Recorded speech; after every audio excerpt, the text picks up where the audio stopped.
La carretera que atraviesa los campos, colinas y bosques de la región tenía un aire misterioso. La Ruta 31, como la llamaban los locales, nunca había sido conocida por ser un lugar de tránsito frecuente, pero a lo largo de los años, todos parecían coincidir en lo mismo: había algo extraño en ella, algo que no se podía explicar con palabras. Algunos decían que la ruta estaba maldita, otros, que era la presencia de antiguos sucesos oscuros lo que la convertía en un lugar peligroso. Lo cierto es que nadie se aventuraba a recorrerla durante la noche. Carlos, un joven periodista de la ciudad, se encontraba buscando una historia intrigante para su blog. Había oído hablar de la Ruta 31 durante años, y después de escuchar un par de relatos extraños de personas que se habían perdido en la misma, decidió ir a investigar por sí mismo. No creyó en supersticiones ni en rumores. Él, como hombre de lógica y razón, pensaba que detrás de cada historia macabra había una explicación racional. Era un atardecer gris cuando Carlos se dirigió hacia la ruta.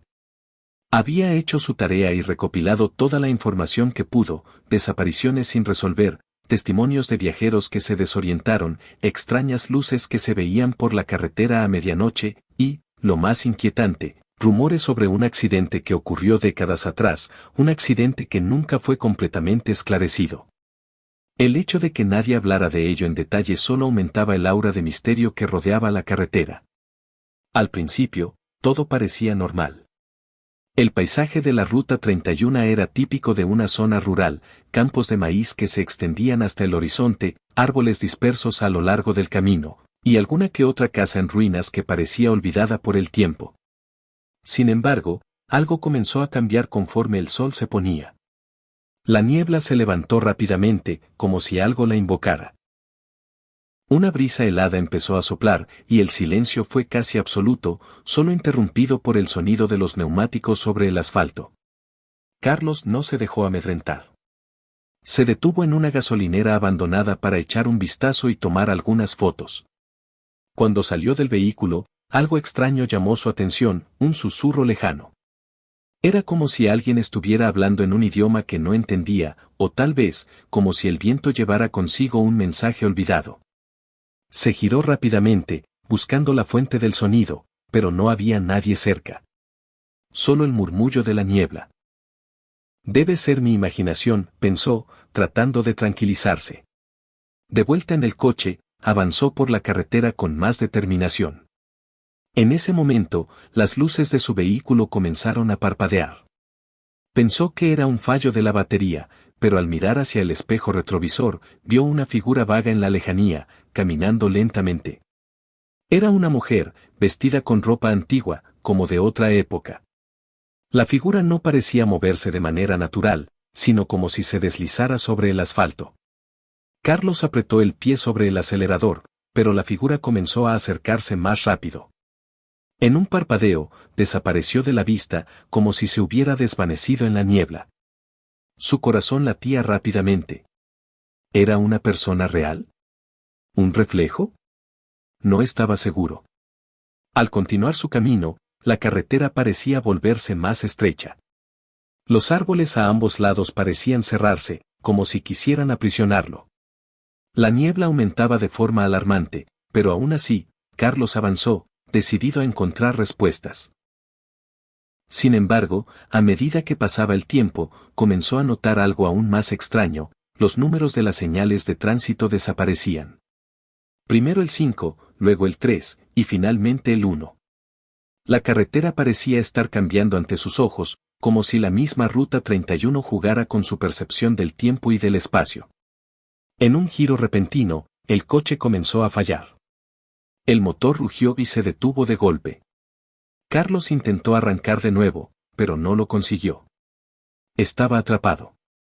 Fue entonces cuando escuchó el sonido de unos pasos acercándose lentamente. Giró su cabeza y vio a una figura parada justo frente al coche. Era la mujer de la que había visto un destello. Esta vez, su rostro estaba completamente visible. Sus ojos, vacíos y hundidos, lo miraban fijamente, sin expresión alguna. En sus manos, sostenía un objeto que Carlos no alcanzaba a reconocer. El aire se volvió denso, pesado, como si la atmósfera misma estuviera pidiendo que él se quedara callado y no hiciera ningún movimiento brusco.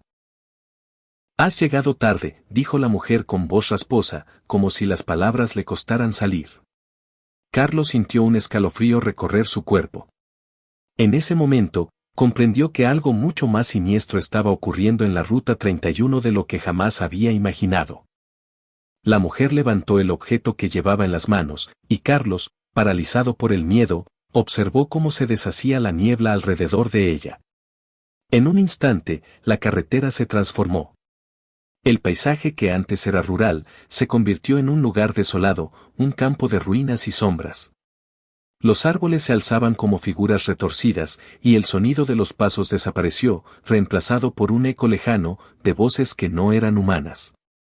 Carlos intentó abrir la puerta del coche, pero no pudo. Algo lo retenía, algo invisible, como una fuerza que lo mantenía atrapado en esa pesadilla. La mujer dio un paso hacia él, y, en ese momento, Carlos comprendió que la Ruta 31 no era solo una carretera. Era un umbral, un límite entre el mundo de los vivos y los muertos. Las desapariciones no eran accidentes, las almas perdidas de quienes habían recorrido esa misma ruta estaban atrapadas allí, condenadas a repetir su destino una y otra vez. Carlos nunca volvió a ser visto. Su coche apareció al día siguiente en el borde de la carretera, con las llaves en el asiento y la puerta abierta, como si hubiera salido corriendo. Pero no se encontraron rastros de él. En su lugar, los testigos dijeron que algo en la niebla de la Ruta 31 había cambiado. Y, como siempre, las historias sobre la carretera oscura seguían creciendo, alimentadas por aquellos que nunca se atrevieron a ir. Al final, la Ruta 31 siguió siendo lo que siempre fue, un lugar maldito, un enigma insondable que acecha en la niebla. Y aquellos que buscan respuestas nunca regresan.